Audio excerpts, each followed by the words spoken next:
সূরা কাউসার পড়ে হাতের বৃদ্ধাঙ্গুলে ফু দিলে যে কেউ আপনার বাধ্য হয়ে যাবে। এটা পবিত্র কোরআনুল কারীমের একটি সূরা। পবিত্র কোরআনুল কারীমের ভিতরে ছোট্ট একটি সূরা হচ্ছে সূরাতুল কাউসার। অনেক সময় আমাদের স্বামী আমাদের কথা শুনে না। অনেক সময় কিছু মায়েরা, কিছু বোনেরা আমাদেরকে ফোন দিয়ে থাকেন, হুজুর আমার স্বামী পরকীয়ায় লিপ্ত হয়েছে, আমার স্বামী বিভিন্ন মেয়েদের সাথে কথা বলে থাকে। অনেক সময় প্রবাসী ভাইরা আছেন, তারা বলেন আমার স্ত্রী আমার কথা শুনে না, আমার স্ত্রী আমার টাকা নিয়ে ফুর্তি করে অন্যদের ছেলেদের সাথে কথা বলে, কিন্তু সে আমার কোনো কথা শুনে না। এই বিভিন্ন ভাবে যদি তারা অন্যভাবে চলে যায়, তাহলে স্ত্রীকে বাধ্য করার জন্য অথবা স্বামীকে বাধ্য করার জন্য এই চমৎকার একটি আমল যদি আপনি করতে পারেন, আমি আপনাদেরকে জানিয়ে দিব এই নিয়মটা কিভাবে করবেন। আবার অনেক সময় সন্তান কথা শুনে না, অফিসের বস শুধু আপনার উপর অত্যাচার করে, জুলুম করে, নির্যাতন করে, যার কারণে আপনি কঠিন বিপদের ভিতরে পড়ে আছেন।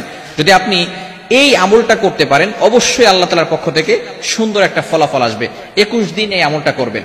আমলটি করবেন কিভাবে আমি আপনাদেরকে ভালো করে বলে দিচ্ছি। প্রথমে আপনি ওযু করবেন, পবিত্র অবস্থায় থাকবেন, অবশ্যই পবিত্র থাকতে হবে। এরপর আপনি ফজরের নামাজের পরে অবশ্যই ফজরের নামাজ পড়বেন, কারণ ফজরের ভিতরে বরকত রয়েছে। ফজরের নামাজ পড়ে আপনি পবিত্র হয়ে ওই নামাজের স্থানে যদি আপনি পড়তে পারেন আলহামদুলিল্লাহ ভালো।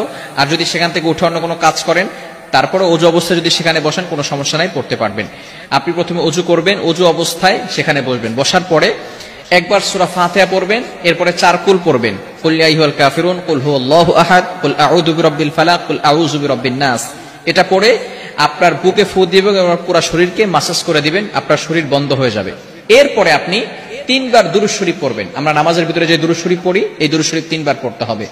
এই দুরূদ শরীফ 3 বার বলার পরে এরপর আপনি আউযু বিল্লাহ বিসমিল্লাহ সহকারে সূরা কাউসার পড়বেন 21 বার। কতবার?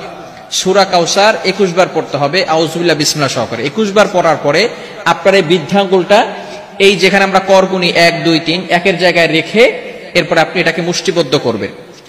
এরপরে আপনি সূরা কাউসার 21 বার পড়ার পরে সেখানে ফু দিবেন। ফু দেওয়ার পরে যাকে আপনি বাধ্য করতে চাচ্ছেন হালাল ভাবে, অবশ্যই হালাল ভাবে হতে হবে, হারাম ভাবে করলে কিন্তু হবে না, অবশ্যই হালাল হতে হবে। যাকে আপনি বাধ্য করতে চাচ্ছেন তার নাম 7 বার পড়বেন এবং তার পিতামাতার নাম 1 বার পড়বেন, এবং আপনি মনে মনে চিন্তা করবেন যে আমি তাকে হালাল ভাবে বাধ্য করতে চাচ্ছি এবং কোরআনিক ভাবে তাকে বাধ্য করতে চাচ্ছি। এরপরে এভাবে অনেক সময় ধরে রেখে, কিছু সময় ধরে রেখে আপনি আবারও 3 বার দুরূদ শরীফ পড়বেন, তারপরে হাতটাকে ছেড়ে দিবেন। এরপরে আপনি আল্লাহ তাআলার কাছে দোয়া করবেন। এই আমল যদি আপনি করতে পারেন ইনশাআল্লাহ 21 দিন টানা আমল যদি করতে পারেন, অবশ্যই আল্লাহ তাআলার পক্ষ থেকে ভালো একটা ফলাফল আসবে। তবে এটা হালাল ভাবে করতে হবে, ইয়াকিনের সাথে করতে হবে। যদি কারো ইয়াকিন না থাকে, কোরআনের প্রতি যদি কারো বিশ্বাস না থাকে, তাহলে কিন্তু কঠিন মুসিবতের ভিতরে পড়ে যাবেন। ইয়াকিন থাকতে হবে কোরআনের প্রতি এবং আল্লাহর প্রতি, যে আল্লাহ তাআলা অবশ্যই আমাকে এই কোরআনের মাধ্যমে সাহায্য করবেন। এবং হালাল পন্থা থাকতে হবে, হারাম কোনো কাজ করা যাবে না। বিশেষ করে ইয়াং পিপল যারা আছে, এটা শোনার পরে তারা একেবারে খুশিতে আত্মহারা হয়ে যাবে যে আমি আমার গার্লফ্রেন্ডকে এবার বিয়ে করার জন্য অথবা গার্লফ্রেন্ডকে পটানোর জন্য আমি পুরা ভালো একটা আমল পেয়ে গেছি। খবরদার, এটা করা যাবে না।